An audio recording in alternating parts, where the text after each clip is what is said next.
What if I told you that the most toxic person you interact with online is the one who complains about toxicity the most? Yeah. Chew on that for a second. It tastes a little like irony, doesn't it? We live in this fascinating era where our collective favorite pastime seems to be diagnosing the world's problems from the comfort of our ergonomic chairs. We scroll through our feeds, which are a chaotic salad of baby pictures, ads for socks that will supposedly change your life, and think pieces about the impending collapse of society. And through it all, one unifying anthem rings out, from the highest-paid CEOs to the kid in his mom's basement. Wow, this place is a dumpster fire. And you know what? It's not an entirely unfair assessment. There's a lot of questionable content out there.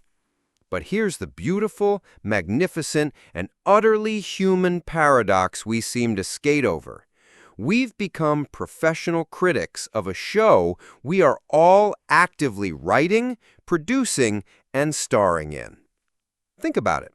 We log on, see a headline about how social media is making everyone angry and divided, nod sagely, and then dive headfirst into the comment section of that very article to wage a holy war against someone named EagleFan76 because his opinion on the new Marvel movie is objectively an insult to cinema, storytelling, and the human spirit. We've cultivated this bizarre form of intellectual high ground.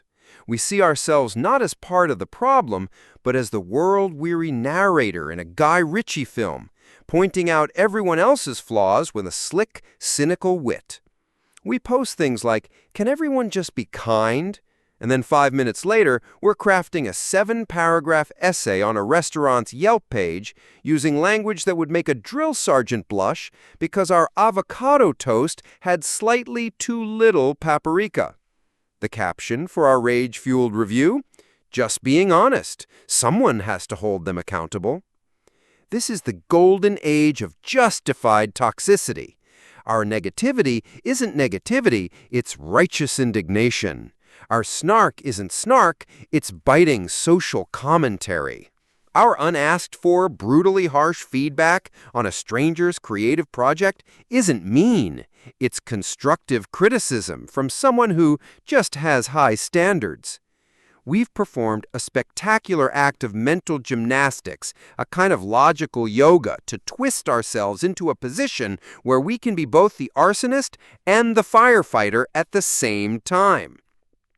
Let's dissect the anatomy of our favorite creature, the keyboard crusader. This individual believes they are on a noble quest to cleanse the internet of stupidity. Their weapon is the, "well, actually," comment. Their shield is the phrase, "I'm just playing devil's advocate." They see a video of someone enthusiastically, if imperfectly, building a piece of IKEA furniture. A normal person thinks, "Huh, that looks tricky. Good for them." The keyboard crusader sees an opportunity. They crack their knuckles, they lean in, and they type, "Well, actually, if you had read Section 4, Subpoint B of the manual, you'd realize you inserted the B17 screw into the F9 slot, which will compromise the structural integrity of the entire Bjorksness nightstand. I'm not trying to be a jerk, just trying to help you avoid a catastrophe. You're welcome." See the genius of it? The crusader gets the dopamine hit of pointing out a flaw, of being smarter, while wrapping it in the thinnest possible veil of helpfulness. They've contributed nothing but criticism, yet they walk away feeling like they've performed a public service. They are the hero the internet doesn't need, and certainly didn't ask for. This isn't limited to furniture assembly, it's everywhere. Movie reviews. "This movie was objectively trash. I have a film degree." The film degree is from YouTube University, where they watched 3 video essays on cinematography. Food pictures. "You call that a carbonara? An Italian grandmother just shed a single perfect tear." Work culture. We complain about our toxic boss who micromanages. Then we go home and micromanage the narrative choices in the final season of a TV show that ended 3 years ago. So why? Why are we all so eager to be the judge, jury, and executioner in the court of public opinion? Are we just a species of grumpy hypocrites? Well, yes, but it's more complicated than that.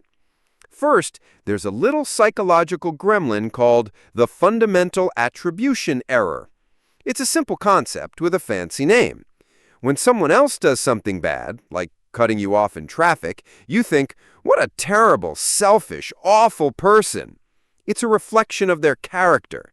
But when you cut someone off in traffic, it's because you were late for a vital appointment, you didn't see them, the sun was in your eyes, and your GPS had a psychotic break. It was the situation, not you. We apply this to our online lives constantly. When Eagle fan 76 is rude, he's a toxic troll. When we're rude, it's because we are passionate defenders of good taste, and our harshness is a necessary tool to combat the rising tide of mediocrity. His toxicity is a character flaw. Ours is a situational necessity. See how neat that is? Our brains protect our own egos with the ferocity of a mother bear protecting her cubs. Second, criticism is the cheapest, easiest way to feel smart. It requires no original thought. Creating something, a business, a piece of art, a relationship, even just a decent plate of scrambled eggs, is hard. It's vulnerable. It's messy. Deconstructing what someone else has created, that's easy. You just need a keyboard and a superiority complex. In a world where everyone is desperately trying to feel like they have some sort of value, pointing out a flaw in someone else's work provides a quick, dirty hit of feeling superior. I may not be able to write a symphony, but I can sure as hell tell you why that one note in yours is flat, our subconscious whispers. So we've created this culture where the critic is seen as more intelligent than the creator. We celebrate the savage takedown, the brutal review. We've mistaken cynicism for intelligence. But being cynical is the ultimate intellectual laziness. It's a blanket statement that assumes the worst, allowing you to opt out of any real engagement. Hope, effort, sincerity, that's the hard stuff. That's the stuff that risks failure. Cynicism has no risk. If you predict everything will be terrible, you'll either be right or you'll be pleasantly surprised. It's a win-win for a lazy mind. So we stand in this world we've labeled as toxic, pointing at all the other people who are making it toxic. It's like being in a crowded room where everyone is shouting and you start shouting, "Would everyone please be quiet?" You've become the very thing you're complaining about, but your own volume, of course, is justified. It's for a good cause. The irony is that this obsession with pointing out the world's toxicity is what creates so much of it. It fuels the algorithm that feeds us more outrage. It discourages people from trying new things for fear of being publicly dismantled by an army of keyboard crusaders. It makes us miserable because we're marinating in a constant broth of negativity, much of which we've added to the pot ourselves. We complain that there's no good news, but we only click on, share, and comment on the bad news. We are the architects of our own digital hellscape, and we walk around complaining about the heat. I'm not suggesting we all have to hold hands and sing campfire songs. There is a place for real, thoughtful, and kind critique. There is a need to call out genuine harm. But there's a grand canyon of difference between that and the reflexive, ego-driven nitpicking that has become our default mode. One is about building a better world. The other is about making yourself bigger in a world you've decided is broken. So the next time you feel that righteous, tingling urge in your fingertips, the one that whispers, "Tear this person's argument to shreds," maybe just pause for a second. Take a breath and ask yourself one simple question before you hit post. Are you trying to put out the fire, or are you just enjoying describing the flames while holding a can of gasoline? Modern life is full of human logic errors, and we just deciphered them with a bit of satirical humor, using stick figures. Now it's your turn. Leave a comment and tell us, what is the slightly funny normal thing people do that makes absolutely no sense? Thanks for watching on Logic Loop, where humorous life logic meets animated commentary.